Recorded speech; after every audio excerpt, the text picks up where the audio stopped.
Superman Legacy is a movie I'm looking forward to for so many different reasons. Besides the fact that Superman is the granddaddy of all superheroes, and I love superheroes. I love Superman. I love almost all Superman movies. Hell, I'll even watch the Richard Pryor Superman 3, where Superman literally fights a computer that wraps him up in wires. It still traumatized me as a kid. No, absolutely. As a kid, absolutely. It's like, oh my God, the computer's going to kill Superman. It's like, still so utterly ridiculous. Yeah. That being said, so besides the fact that just I love Superman, it's going to be the first film in the new James Gunn, Peter Safran-led DCEU, is Superman Legacy. Now, that comes out in 2025. Apparently, they're going to start shooting it near the end of this year. So everything's good. I'm very excited about it. But obviously, the question that starts floating around with film fans is, who's going to be Superman? Now, you're coming off my favorite Superman of all time, Henry Cavill. Henry's my boy. Listen, I'm not going to lie. I'm still kind of upset that Henry Cavill's not going to be Superman anymore. I get it. I understand the need for change. I understand all of that. I totally do. I'm okay with it. I've come to accept it. But it is difficult for me because I love Henry Cavill as Superman so much. But that being said, we're going to get a new Superman. Everybody's asking who's going to be Superman. Well, there's a new report that's come out of the Hollywood Reporter that is suggesting that there's actually kind of a short list now for Superman, bit of a short list for Lois Lane, but also suggesting that we might have our new Lex Luthor. Now, as far as Superman goes, this is what the Hollywood Reporter says. They're saying David Cornsweet, who recently played the ill-fated projectionist opposite Mia Goth in Pearl, is among the top contenders to play Clark Kent, aka Superman. But they're saying there are other contenders as well.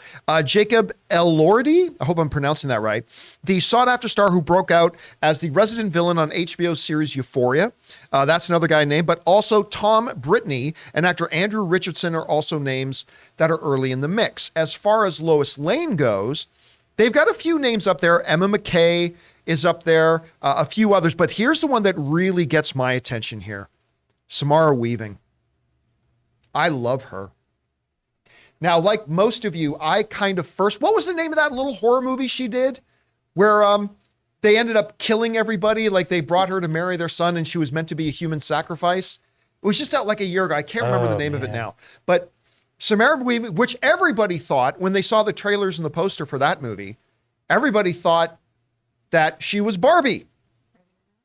Ready or Not. Margot, Ready or Not. Thank you. That's the name of the movie. Everybody thought that she was Margot Robbie. I mean, I even thought the first time I saw the trailer for Ready or Not, I thought it was Margot Robbie, but it's not. It's Samara Weaving, and she's turned out to be great. I even do like her small appearance in Scream 6, and they're talking about maybe her as Lois Lane, which I got to tell you, I think she'd be a great Lois Lane. But here's the one that they suggest might be a little bit more in the bag, at least according to the Hollywood Reporter. They're saying this, that one of the roles seems to have only one person earmarked as the classic villain Lex Luthor, and that's Nicholas Hoult. Currently starring in the vampire thriller Renfield, has been tipped to play the bald-headed evil genius. Now, they go on to say that Hoult's name has actually been circulating around for a while connected to this movie. And then Nicholas Hoult could end up being that. Now, look, Nicholas Hoult is actually a little bit of a DC darling right now because although I'm sure some of you may not remember this, but when they were casting for the new Batman with Matt Reeves as Batman, it came down to Twilight Boy, Robert Pattinson, but the other guy was down between was Robert Pattinson and Nicholas Hoult. So he came this close to being DC's Batman, and obviously Nicholas Hoult has stayed on DC's Christmas card list. And in case you're not really familiar, let's do a little bit of a refresher. Nicholas Hoult is already, at his young age, accumulated a really nice resume, and he's great in all of these. About a boy. About a boy. A lot of you forget, he's the kid in About a Boy, but he's great in Renfield. I love him in Renfield. He's fantastic in The Menu. And if you guys have not seen Ralph Fiennes' The Menu, you absolutely got to check it out. Anya Taylor-Joy's in that as well. Fantastic movie. Nicholas Hoult is great in it. Warm Bodies is really the movie for me that I went, this guy's really good.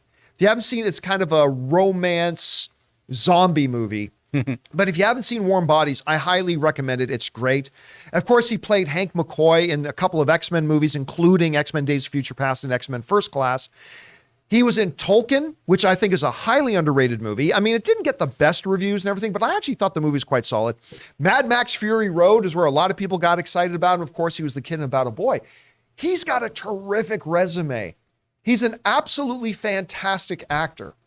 And I will tell you what, I don't think Nicholas Hoult has to be Lex Luthor. But if they do cast him as Lex Luthor, that's a win. Now look, do I think he's the only guy who could play it? No, I'm sure there are other actors who'd be great in it as well. I never would have thought of Nicholas Hoult off the top of my head as maybe being a Lex Luthor. But I think he would be fantastic.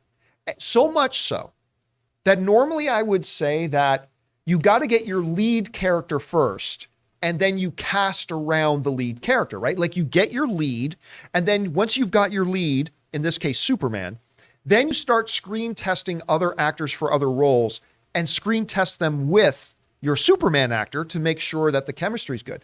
But I like Nicholas Hoult so much as a performer, as an actor, that I would even go so far as to say, you know what? If you start with him, I'm totally cool with starting with him and then screen test your potential Superman against him. Mm-hmm. And normally, I don't think that's the way to go. Normally, I think you start with the title character and the title name, and then you go from there. I don't know, Jonathan, what do you think about, you like Nicholas Hoult? Do you think he would make an interesting Lex Luthor? I think he would.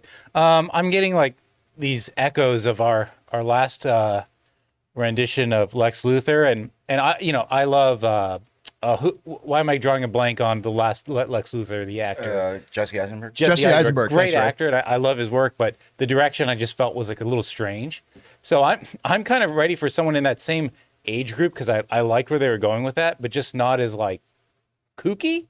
I really hope this is a little more of a straight lace like take on him. It will be interesting to see, really, not just who they get to, but what kind of character they're going to make their Lex Luthor. Because you're right, Eisenberg played a very different kind of Lex Luthor, like a totally different type of Lex Luthor.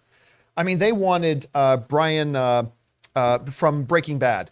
Cranston. What's that? Cranston. A lot of people wanted Bryan Cranston in the Zack Snyder, and he would have been a great Lex Luthor. Sure. But the thing was, once we saw on screen what kind of Lex Luthor that Zack Snyder had in mind. Listen, I like Bryan Cranston as an actor more than I like Jesse Eisenberg as an actor. Uh-huh. But once we saw on screen what kind of Lex Luthor they were going for, it's like, well, you know what? Bryan Cranston wouldn't have been a good fit.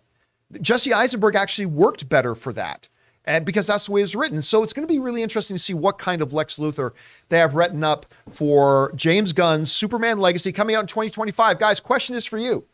What do you think about this? Not just Nicholas Hoult potentially as being maybe the only guy they're looking at for Lex Luthor. What did you think about some of the other names that are up for Superman? It could be any of those names, could be anybody else. I almost said Lana Lang. Lois Lane, do you like any of the actresses they listed? Maybe you got somebody else in mind. Whatever you guys think, jump down to the comment section below and let us know your thoughts.